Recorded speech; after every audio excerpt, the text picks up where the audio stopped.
की शुरुआत होती है। एक गांव था। गांव का नाम था बरसैया।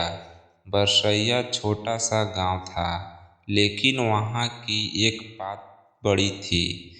हर सावन सोमवार कुछ न कुछ चमत्कार जरूर होता था। और इस बार जिसे कोई नहीं जानता था, जिसे हर कोई मजाक समझता था, उसी लड़की की जुबान से निकला ओम नमः शिवाय, और हवा तक रुक गई। नाम था उसका बेला। दूर तक फैले खेतों के किनारे की झोपड़ी में रहती थी। कभी किसी स्कूल में नहीं गई थी, कभी कोई पूजा पाठ नहीं सीखा।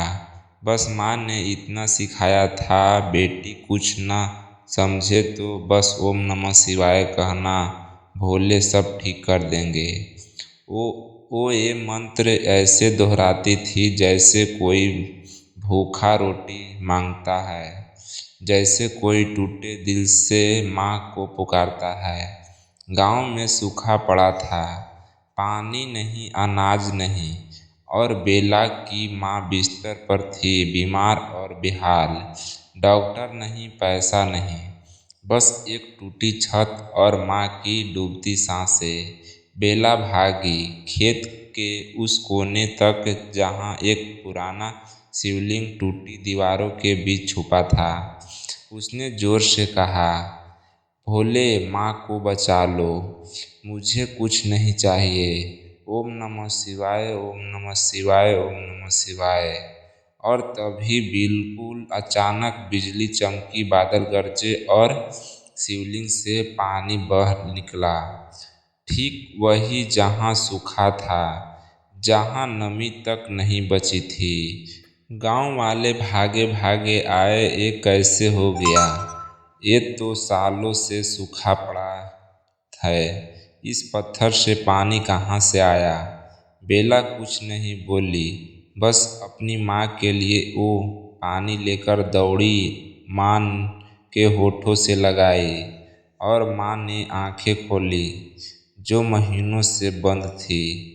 गांव में अफवाह फैल गई। शिव ने जवाब दिया, एक लड़की की पुकार से कैलाश कांप उठा। पंडित आया, तांत्रिक आया, अधिकारी आया, पर कोई नहीं समझ पाया शिव ने क्यों बेला को चुना। पर शिव तो बस मुस्काए, क्योंकि वो जानते थे जिसके पास कुछ नहीं होता उसका ओम नमः शिवाय सबसे शुद्ध होता है। कहते हैं आज भी सावन में अगर कोई सच्चे दिल से उस शिवलिंग के पास जाकर ओम नमः शिवाय कहे तो पानी फिर बहता है, और हवा में वही गूंज उठती है, मैं सुन रहा हूँ, मैं हर पुकार सुनता हूँ, मैं भूख, दर्द, पीड़ा और प्रेम सब समझता हूँ। मैं शिव हूँ, तू सच्चा है तो मैं तेरा हूँ, तेरा दर्द अब मेरा है, तेरी चुप्पी अब मेरी पुकार है, तेरी हर रात अब मेरी छाँव में कटेगी। कहानी का दूसरा भाग। गांव का नाम था शिवपुर। नाम तो था शिव का, पर लोगों ने अब मनाना छोड़ दिया था। मंदिर में घंटा तो बजता था, पर दिलों में आस्था नहीं थी। और उस गांव के छोर पर एक टूटी झोपड़ी में रहती थी गोमती, छोटी सी लड़की, उम्र सिर्फ 13 साल। पापा नहीं थे, माँ खेतों में काम करती थी, और गोमती हर सुबह उस पुराने शिवलिंग के पास जाकर बैठती थी। ना फूल, ना पूजा, ना मंत्र, बस बैठती थी और कहती थी, भोले सबको छोड़ दो पर मुझे मत छोड़ना। लोग हंसते थे, बोलते क्या मिलेगा तुझे पत्थर से, पर गोमती को फर्क नहीं पड़ता था। एक रात भयंकर तूफान आया, तेज बारिश, बिजली गिरी और नदी का पानी गांव में घुस गया। लोग भागे, घर डूबे, खेत बहे, गोमती की झोपड़ी मिट्टी में मिल गई। पर सुबह जब सूरज निकला तो सबने देखा, गोमती सही सलामत थी। कहाँ? उसी मंदिर के भीतर, शिवलिंग के पास। उसने कहा, जब पानी मेरी झोपड़ी तक आया तो किसी ने मेरा हाथ पकड़ लिया और कहा, डरो मत बेटी, मैं हूं ना। लोगों ने समझा शायद कोई आदमी बचा गया होगा, पर किसी ने नहीं देखा।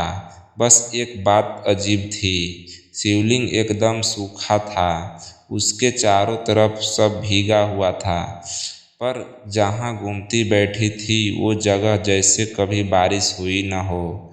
और तभी मंदिर के बाहर लगे पीपल के पत्ते हिले, हवा चली और धीमी सी आवाज़ गूंजी, मैं शिव हूँ, जो विश्वास करता है वो कभी अकेला नहीं रहता।